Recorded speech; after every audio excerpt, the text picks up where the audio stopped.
ऐसा लगता है बहुत बार तुम सोचते भी नहीं कि क्या पूछ रहे हो। प्रेम और समर्पण का एक ही अर्थ होता है। प्रेम के बिना कैसा समर्पण, और अगर समर्पण ना हो तो कैसा प्रेम। प्रेम के बिना तो समर्पण हो ही नहीं सकता। प्रेम के बिना जो समर्पण होता है वो समर्पण नहीं है, जबरदस्ती।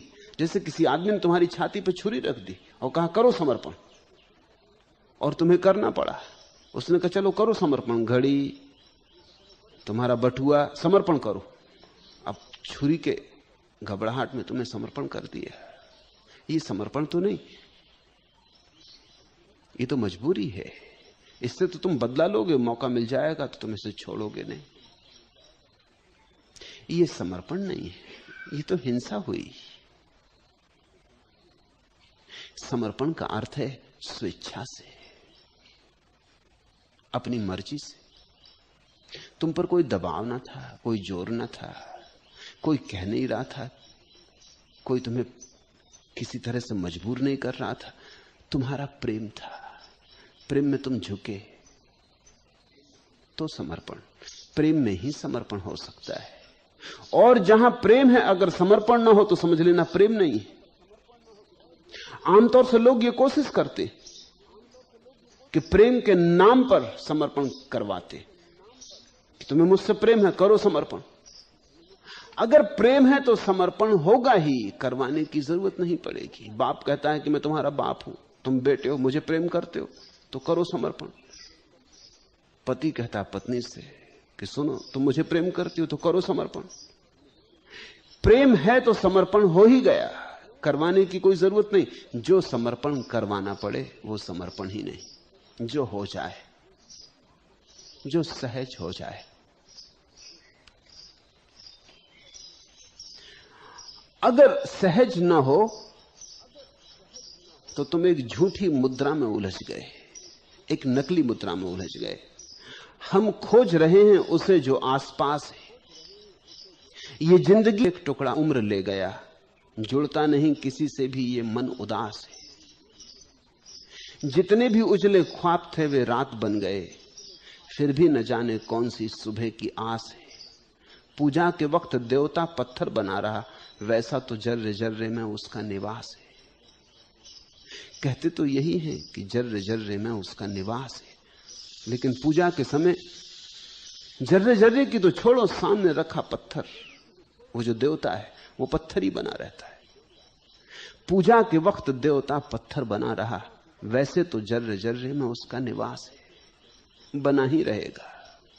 क्योंकि ये कोई सिद्धांत की बात नहीं है कि जर्रे जर्रे में उसका निवास है। ये तो प्रेम की आंखों का अनुभव है। ये तो प्रेम से देखोगे तो जगह जगह दिखाई पड़ जाएगा, फिर पत्थर की मूर्ति में भी दिखाई पड़ जाएगा। मूर्ति की भी जरूरत नहीं, राह के किनारे पड़ी चट्टान में भी दिखाई पड़ जाएगा। अगर प्रेम है तो उसके अतिरिक्त कोई है ही नहीं।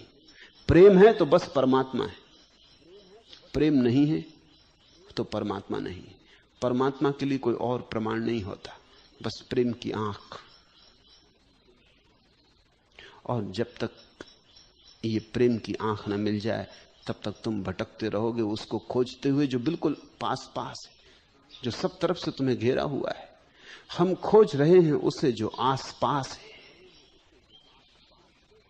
ये जिंदगी अपने लिए घर की तलाश है। दूर चांतारों पर थोड़ी भगवान बसा है, तुम्हारा पड़ोसी है।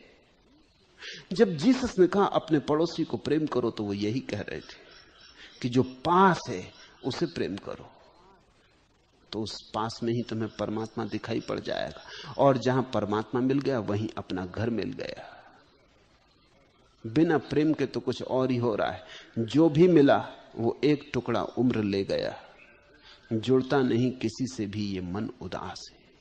बिना प्रेम के तो लाख जोड़ो, जुड़ेगा कैसे? प्रेम जोड़ता है और तो कुछ जोड़ता नहीं, और सब चीजें तोड़ती हैं। तो कुछ जिंदगी तुम्हारी पत्नी ले गई, कुछ तुम्हारी जिंदगी तुम्हारे पति ले गए, कुछ बच्चे ले जाएंगे, कुछ माँ बाप ले गए। जो मिला वो एक टुकड़ा उम्र ले गया। आखिर में तुम पाओगे लुटे खड़े हो, मौत आ गई, जो कुछ बाकी बचा खुचा वो मौत ले जाएगी। जुड़ता नहीं किसी से भी, ये मन उदास है, ये जुड़ेगा भी नहीं,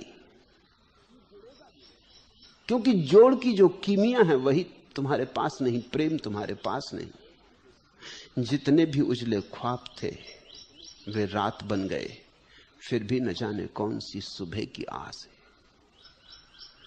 कितने संबंध टूट चुके, कितने प्रेम तथाकथित प्रेम गिर चुके, फिर भी तुम न मालूम किस सुबह की आस लगाए बैठे हो।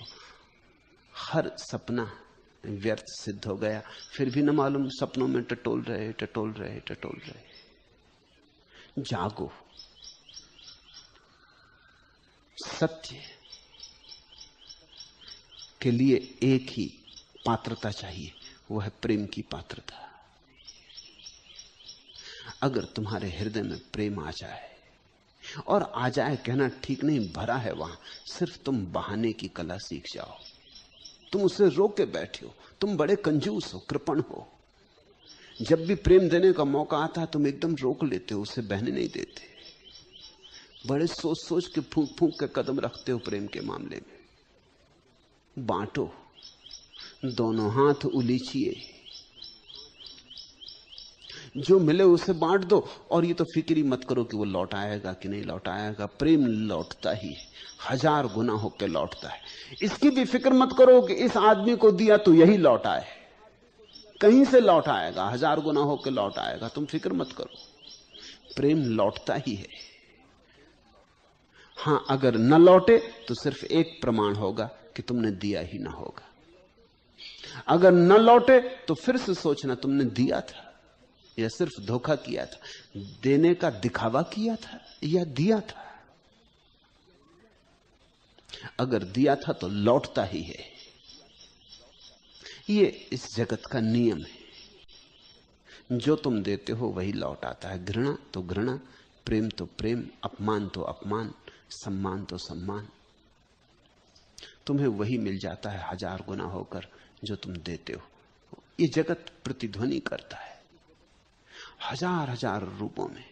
अगर तुम गीत गुनगुनाते हो तो गीत लौट आता है, अगर तुम गाली बकते हो तो गालियां लौट आती। जो लौटे समझ लेना कि वही तुमने दिया था। जो बोओगे वही काटोगे भी। तीसरा प्रश्न, बुद्ध पुरुषों के साथ पुराण कथाएं क्यों जुड़ जाती हैं, कृपा करके समझाइए। महत्वपूर्ण है। सभी बुद्ध पुरुषों के साथ पुराण कथाएं जुड़ जाती। कारण है, पहली बात, बुद्ध पुरुषों के जीवन से अगर हम कथाओं को अलग कर लें तो बचता क्या है? कोरा खाका बचता है। बुद्ध कब पैदा हुए, किस तारीख को पैदा हुए, किस घर में पैदा हुए, लेकिन इसको जानने से क्या होगा? पहली तारीख को पैदा हुए कि दूसरी तारीख को पैदा हुए कि तीसरी तारीख को पैदा हुए, इससे क्या अंतर पड़ता है? कभी पैदा हुए इससे क्या अंतर पड़ता है? कब मरे इससे क्या अंतर पड़ता है? बुद्ध पुरुषों का मूल्य तो कुछ ऐसी चीज से है जो न कभी पैदा हुई और न कभी मरी। जो पैदा हुआ और मरा वो तो देह थी, वो तो रूप था, उसके संबंध में हिसाब रखने से कुछ भी सार नहीं है। वो तो गौण है, आसार है। उस आसार पर ध्यान देता है इतिहास। पुराण पकड़ता है सार को। पुराण ये फिक्र नहीं करता बुद्ध कब पैदा हुए, पुराण ये फिक्र करता है कि बुद्धत्व क्या है,